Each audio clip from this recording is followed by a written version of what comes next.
নমস্কার, রাজস্থান বেঙ্গলি দিদির ছোট্ট মিনি বলকে সবাইকে স্বাগত জানাই। এখন আমি ঘাটালের বাড়িতে চলে আসি, দেশের বাড়ি। চারিদিকটা কুয়াশায় আচ্ছন্ন আর এত ঠান্ডা পড়ছে, ভীষণ ঠান্ডা। তোমাদের ওইখানে কোথায় কোনো জায়গায় ঠান্ডা এত পড়েছে? আমাদের মনে হয়তো যত ঠান্ডা আমাদের এই ঘাটালেই পড়েছে। দেখো, আর এই যে এইটা হচ্ছে খেয়েঘাট। খেয়েঘাটটা দেখো, এই যে এটা শুধু লাইট জ্বলছে বলে তাই দেখা যাচ্ছে। এটা হুগলি জেলা মেদিনীপুর যাতায়াতের পারাপারের রাস্তা। এখানে যানবাহন সব কিছু যাতায়াত করে।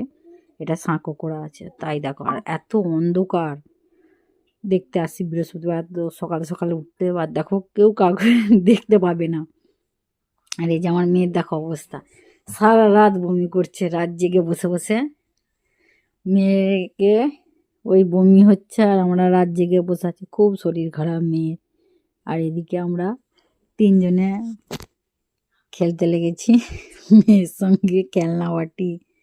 কী করবো, মেয়ের খুব শরীর খারাপ, সে ঘুমাতেও পারছে না। আর বাচ্চাদের ওদের তো যে শরীর খারাপ হয়েছে একটু রেস্ট নেবে তা তো নেবে না, ওরা যেটা বলে ওদের মতনই শুনতে হবে।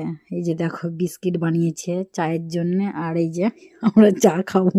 তোমরা এরকম কে কে খেলনা বাটি খেলো? আমার ভীষণ মজা লাগে এগুলো খেলতে বাচ্চাদের সঙ্গে। সবসময় তো আমরা মোবাইল সংসার নিয়ে থাকি, একবার বাচ্চাদের সঙ্গে এরকম খেলনাবাটি খেলে দেখো ভীষণ ভালো লাগে। ওদের মতন হয়ে বাচ্চাদের সঙ্গে বাচ্চাদের মতন হয়ে খেললে ভীষণ ভালো লাগে। আর সেটাই আমরা তিনজনে খেলছি, মা মেয়ে আর আমার বোন সিদ্ধন আসছে। আর সবাই মিলে এই চলছে, আমাদের সারা রাত ধরে চলছে। আর ওপাশ থেকে আমার বাপের বাড়ি থেকে আজ সকালে রান্নার ছুটি।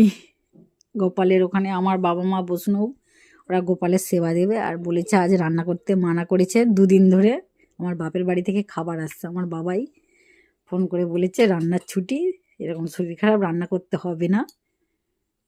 আর সেই জন্য খুশি হলাম। যদি কোনো সময় এরকম বাপের বাড়ি থেকে খবর আসে কিংবা কেউ বলে যে আজ রান্নার ছুটি, কতটা মানুষ খুশি হয়, ভীষণ ভালো লাগে যে আজ রান্নার ছুটি দিয়েছে, আজ একটু ছুটি পেলাম।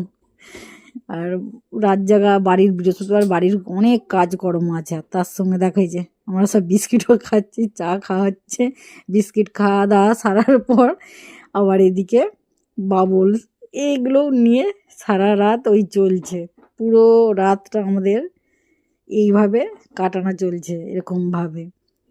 আর খুব ভালো লাগে, নাহলে টাইম তো কাটতে চায় না। শীতের রাত, খুব বড় রাত, কাটতে চায় না। আমি কী করবো, মেয়ের সঙ্গে মেয়ে যেমন করছে সেইভাবে করতে হবে। না করতে পারলেও মেয়ে রেগে যাচ্ছে, এইভাবে করো ওইভাবে করো, এইটা ভাবে করো সেটা, এই